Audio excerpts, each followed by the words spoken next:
जब मुगल ताकतों ने तलवार की नोक पर मंदिरों को ढहाने का काम किया था, मंदिरों को जमींदोज करने का काम किया था, मूर्तियों को गाड़ देने का काम किया था, कत्लेआम करने का काम किया था। अन्याय तो तब हुआ था। और नहीं, आपने ठीक बात कही। कोई निर्दोष मांग रहा है तो इसमें आपत्ति क्या है? ठीक है राकेश जी, आपने ठीक बात कही। अब धर्मेंद्र यादव, मेरा एक सवाल है, जो बात राकेश त्रिपाठी ने कही, जो रामगोपाल यादव ने कही, ये छोटा जज क्या होता है? कैसे आप लोग तय करते हैं कि ये छोटा जज है, ये बड़ा जज है? जज में भी आप बड़ा छोटा खोजते हैं? राकेश त्रिपाठी जी विधि विद्वत्मा अपने आप को बता रहे हैं। अगर प्लेसेज ऑफ वर्शिप एक्ट पढ़ लेते तो इनका ज्ञान वर्धन हो जाता। जिस जज ने उस रिट को एडमिट किया है, एक्सेप्ट किया है, अगर उसने प्लेसेज ऑफ वर्शिप एक्ट को पढ़ लिया होता तो वो छोटा जज नहीं माना जाता। अगर आप देश के संविधान के एक कानून को नहीं पढ़ सकते हैं तो आप कौन से जज हैं, मुझे बता दीजिए। अगर आप फैसला देने से पहले दूसरी पार्टी को बुलाना नहीं चाहते हैं, नोटिस देना नहीं चाहते हैं, पूछना नहीं चाहते हैं, ये जरूरी नहीं समझते आप। जो नेचुरल जस्टिस यही तो कहता है, लेकिन जो नेचुरल जस्टिस को भी नहीं जानता है वो छोटा जज है, निश्चित रूप से छोटा जज है।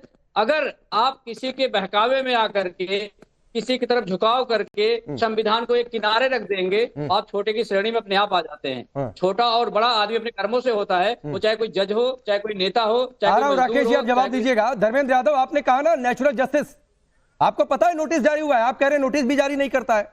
तो सर पहले तो या तो पूरी खबर जानकारी ले लिया करिए। इसमें नोटिस जारी हुआ है, 20 दिसंबर को अगली सुनवाई होनी है। दरगाह कमेटी, अल्पसंख्यक मंत्रालय, एसआई, तीनों विभाग को नोटिस जारी हुआ है कि आइए आप लोग ये एक याचिका आइए, इस पर अपना जवाब दाखिल करिए। और क्या होता है नेशनल जस्टिस?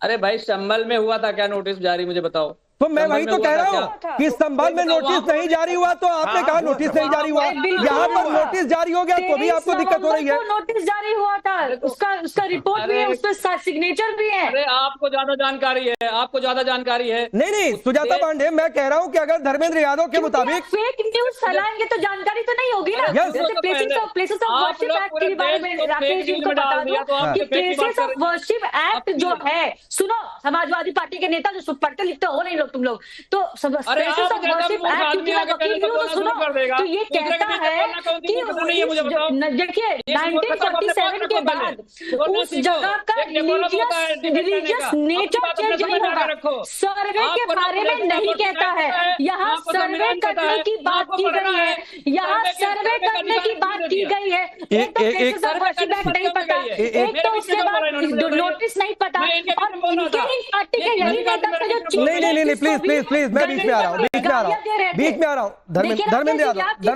नहीं सुजाता पांडे रुकिए, धर्मेंद्र भाई, आपके मुताबिक संभल में नोटिस नहीं जारी हुआ था, जिसे फेक न्यूज कहा सुजाता पांडे ने कि नोटिस जारी हुआ था।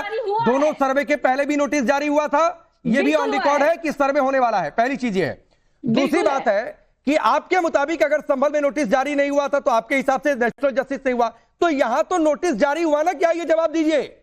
20 दिसंबर को अगली तारीख रखी गई है, फिर आप कैसे कह सकते हैं कि नेशनल जस्टिस नहीं हो रही है? फिर आप कैसे कह सकते हैं कि जो जज है उस कोर्ट के वो छोटे हैं? अब सुन लीजिए ना, अगर कोई जज प्लेसेस ऑफ वर्शिप एक्ट नहीं जानता, भाई प्लेसेस ऑफ वर्शिप एक्ट में पहले ही ये तय हो चुका है कि ये सर्वे मना नहीं है। बताइए वो प्लेसेस ऑफ वर्शिप एक्ट में सर्वे को ये मना नहीं है धर्मेंद्र यादव जी, उसमें रिलीजियस स्ट्रक्चर चेंज करने के लिए मना है। तो सर्वे इतना क्यों डर रहे हैं?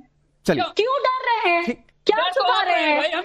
क्या छुपा रहे हैं? संभल में एएसआई मैनेज करती है उस जगह को, और एएसआई के लोग नहीं जा सकते वहां पे। ये कौन सा नेचुरल? धर्मेंद्र यादव जिस प्लेसेस ऑफ वर्शिप एक्ट की बात कर रहे हैं उसमें कुछ एक्सेप्शन भी है, तो सर थोड़ा सा पढ़कर आइए जो सुजाता पांडे कह रही है। राकेश त्रिपाठी को सुनिए, फिर आ रहा हूं। राकेश त्रिपाठी कुछ आपसे कहना चाह रहे हैं, सुन लीजिए धर्मेंद्र यादव, फिर आपके पास आ जाऊंगा। देखिए राकेश जी, आपकी इस डिबेट को बड़ी संख्या में लोग देखते हैं और इससे चाहते हैं कि कुछ ना कुछ उनके पास जानकारियां नहीं बढ़े। प्रोफेसर धर्मेंद्र यादव ने फैक्चुअली चूक की है, मैं एक एक करके फैक्चुअल चूक बता रहा हूं। इन्होंने जिस तरह से कहा कि प्लेसेस ऑफ वर्शिप एक्ट का पालन नहीं हो रहा है, प्लेसेस ऑफ वर्शिप एक्ट को लेकर के सुप्रीम कोर्ट में इस समय भी याचिका है, और प्लेसेस ऑफ वर्शिप एक्ट कोई भारत का संविधान नहीं है। ये देश में कैसे कानून पारित हुआ था ये भी देश जानता है कि कैसे मजहबी तुष्टीकरण के लिए इस कानून को बनाया गया था, और इसको लेकर के सुप्रीम कोर्ट में याचिका चल रही है। और आप सीजीआई का अगर ऑर्डर पर अगर पढ़ते समय ये ध्यान दे देते कि सुप्रीम कोर्ट का ऑब्जर्वेशन क्या है, सुप्रीम कोर्ट स्पष्ट तौर पर कह चुका है कि places of worship act structure बदलने पर रोक लगाता है, लेकिन किसी भी मामले की असलियत जानने के लिए कोई रोक नहीं। मैं उदाहरण के तौर पर बताता हूं, प्रोफेसर धर्मेंद्र यादव का नाम बदलने पर कोई कानून रोक लगा सकता है, लेकिन प्रोफेसर धर्मेंद्र यादव कहां पैदा हुए हैं, उनके माता पिता कौन है, इनकी पढ़ाई लिखाई क्या हुई है, इस बारे में कोई कानून रोक नहीं लगा सकता है धर्मेंद्र यादव के नाम बदलने को लेकर के। मैं एक उदाहरण मैंने बताया है, समझने के लिए आसान रहेगा। प्रोफेसर धर्मेंद्र यादव ने कहा कि एक पक्षीय आदेश हो गया है, बिना सुने हो गया है। अरे भाई, देश की न्यायपालिकाओं में रोज एक पक्षीय आदेश बहुत सारे होते हैं, और इसलिए न्यायपालिका का एक स्ट्रक्चर बनाया गया ना कि इसके बाद अपील हो सकती है, उसके बाद दूसरी अपील हो सकती है। ये सारी बातों को जानते पूछते हुए भी आप जजेस का सड़कों पर आकर के, टीवी डिबेट्स में आकर के, मीडिया के सामने बाइट दे करके अपमान करने का प्रयास कर रहे हैं, और फिर कहेंगे हम संविधान के रक्षक हैं, संविधान की पुस्तक लेकर के लहराने लगेंगे। अरे ये संविधान हाथ में लेकर के आप संविधान का सम्मान नहीं कर सकते हैं। संविधान को दिल से मानिए, संविधान के तहत बनी हुई कोर्ट के आर्डर को सम्मान करना सीखें। वर्शिप एक्ट की क्या लिमिटेशन है वो सुप्रीम कोर्ट का हवाला देकर राकेश त्रिपाठी ने बता भी दिया। अब बोलिए। बिल्कुल बता दिया, उन्होंने जो बताया गलत बता दिया। अच्छा, हाँ बिल्कुल गलत बता दिया। अच्छा। जिस फैसले से देश में आग लग जाए, उस फैसले को करने से पहले सोचना चाहिए। नहीं, आपने कैसे तय कर लिया कि आग लग जाएगी? एक मिनट ये आप तय करेंगे क्या? डराना चाहते हैं क्या? अरे किसको डराना चाह रहे हैं? कौन लगाएगा? किसकी हिम्मत है आग लगाने की कोशिश करेगा? भारतीय जनता पार्टी के लोग लगाएंगे, वो हाथ भारतीय जनता पार्टी के लोग लगाएंगे, लगाने की कोशिश करिए, हिम्मत जुटाइए। धर्मेंद्र यादव जेल की सलाखों के पीछे भेज देंगे। आग लगाने की धमकी दोगे क्या? नहीं, आग लगाने की धमकी दोगे क्या? आग लगा देंगे देश में? आग लगाने की हिम्मत है तुम्हारी? आप आग लगाओगे देश में? नहीं, आग लगाने की धमकी किसको दे रहे हो? नहीं, आपके नेता बिल्कुल आग नहीं लगाने देंगे किसी को। हथकड़ी पकड़ा करके जेल की सलाखों के पीछे भेज देंगे, और आग लगाने की कोशिश करोगे तो इसी आग में जल जाओगे। कोशिश करो ये आग लगाने की। अरे आप लोग आग मत लगाओ, देश जान रहा है। हत्यारों के खिलाफ कार्रवाई कर रहे हैं, तामील कर रहे हैं। ये हत्यारे जो थे ना, जो संभल में हत्यारे थे, ये तुर्क और पठान में जो आप निपटारा कर रहे थे ना, ये विधायक और सांसद मिलकर आपसे निपटारा कर रहे थे। चिंता मत करिए, सबको जेल की सलाखों के पीछे भेजेंगे, और आप मातम करिएगा, छाती पीटिएगा।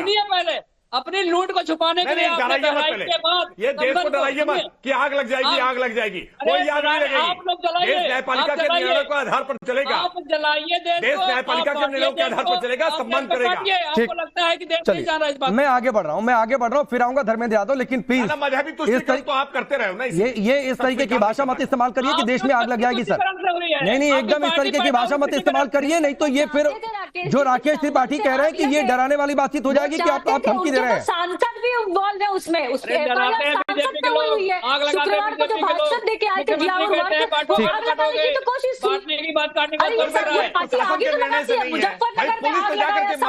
ठीक है, एक एक करके मैं मेहरदीन के पास जा रहा हूं। रुक जाइए, मैं मेहरदीन के पास जा रहा हूं।